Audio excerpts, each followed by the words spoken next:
Welcome to the Archery Ascension Club channel. And so today we're going to be talking about fletching. So the reason why we have fletching is to basically create drag on our arrows. So the bigger your fletchings are, the more drag they create and the more stable they'll be on flight. And the smaller your fletchings are, the less drag they'll create, and not necessarily the less stable they'll be in flight, but as archers we want to focus on our form, so we don't want to rely so much on the fletchings, but they should be there if you're shooting distances past 5 or 10 meters. So fletching comes in many different shapes and sizes. This is a octobecco arrow, so this is, I guess you could say, a Turkish style fletching. Very low profile. This is an arrow that a friend of mine gave me. As you can see, it's got the helical fletchings on them, so they go, they curve down the shaft, and what that does actually is it creates more drag. People think that it makes the arrow spin, and then that's why it makes them more stable. They do spin, and it is pretty nice to watch as they spin in the air, like rotate like that.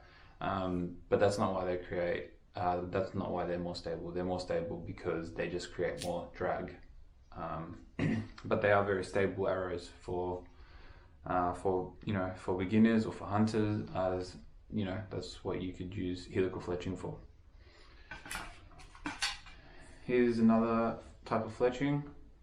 I believe this is called Indian style, as in the native Indians from America. This arrow is not from that part of the region though. This arrow is one that I got from a brother in Indonesia. This is another arrow from Indonesia. However, as you can see, the fletches on these are very small. This is about a 3-inch fletching. Just to give you an idea, this here on the size, and this one here is actually, let me just measure it up.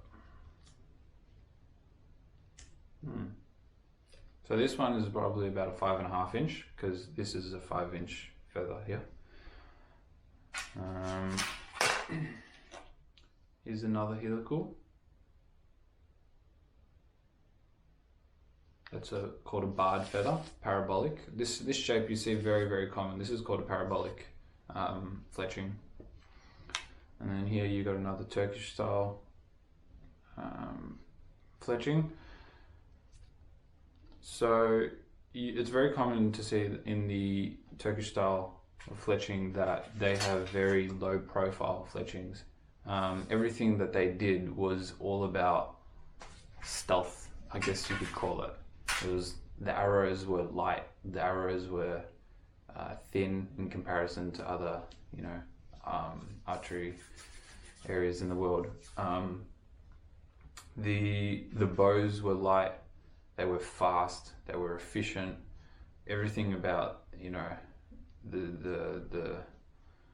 Ottoman style of archery at the pinnacle was just about efficiency, stealthiness, fast speed. It was amazing. This is another parabolic fletching which I've got. I like this sort of design. You got the nice blue color, but then you got the visibility on that yellow. This is a shield cut fletching. So there's many different types, and this is just only a couple. What we're going to do is we're just going to quickly go over how we fletch our arrows. So it's not that hard, guys. If you want to get your own fletching jig, you just need some glue and a fletching jig and you can get started. So we've just got a couple of fletchings here. This is what I have currently just in my little toolbox. So these are the shield cut feathers. Okay, these are all 5-inch feathers. These are some parabolic feathers. Comes in different colors. And this here is just a 3-inch feather. I don't have a 4-inch, but as you can imagine, it'd just be about there in size. So in order to get started, we need our shaft.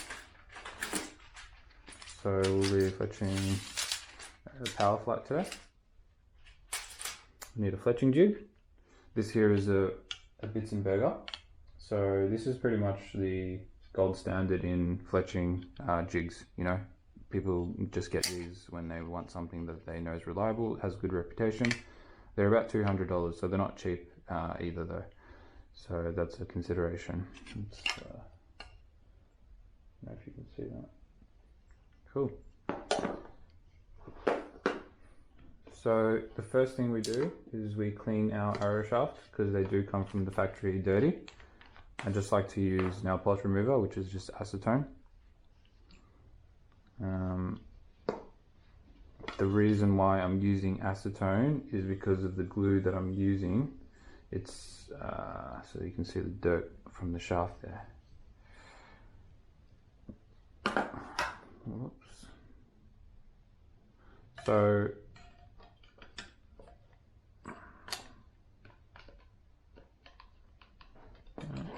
sorry, I'm trying to do this with the camera in my way, but basically just sits in that slot there.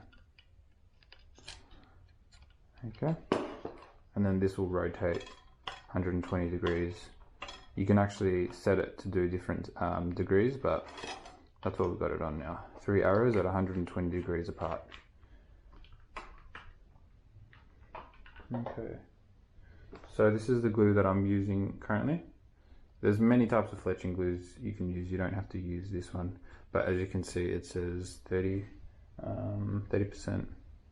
acetone, 30 to 60% acetone. So that's why I use that to clean the shafts. Okay. So we'll just grab one of our fletching over here. Making sure that my glue bottle is not blocked. Okay, so let's just grab a fluoro green, and what we'll do is we put it in our clamp.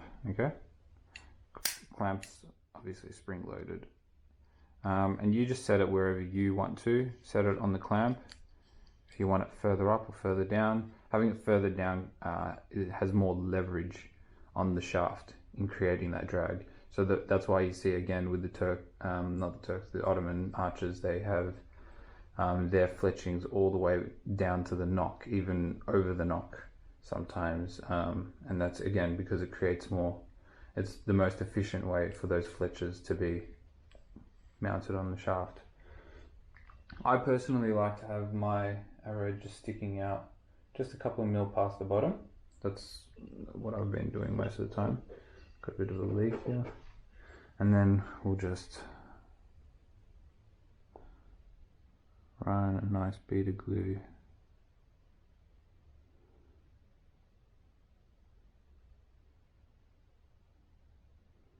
and just go back to this spot if we missed anything.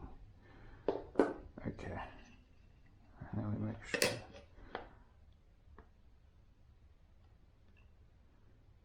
Okay, and then you can see there's a nice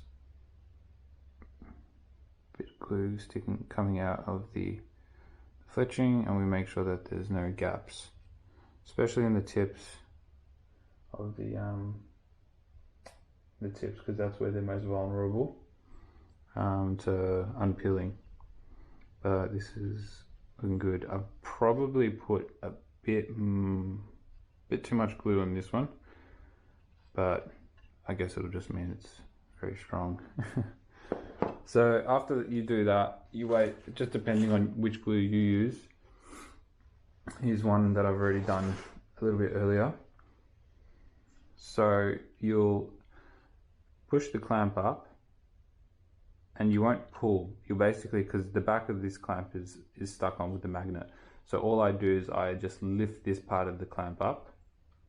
Okay, and I'll just check, because I'll be doing this, you know, continuously, and I'll need to make sure that the glue is dry before I peel this clamp off. So I'll just lift the clamp up, make sure that my two tips aren't unpeeling, because that's where it'll peel off first if my glue hasn't set. So I'll do that, hasn't started to peel, so then I'll just slide it off back like that. And then I'll rotate this, and then we just repeat the process. So it's really that easy, guys. I know there's a lot that I didn't cover, but inshallah, if anyone has any specific questions, just put them in the group, and I'll do my best to answer them, inshallah.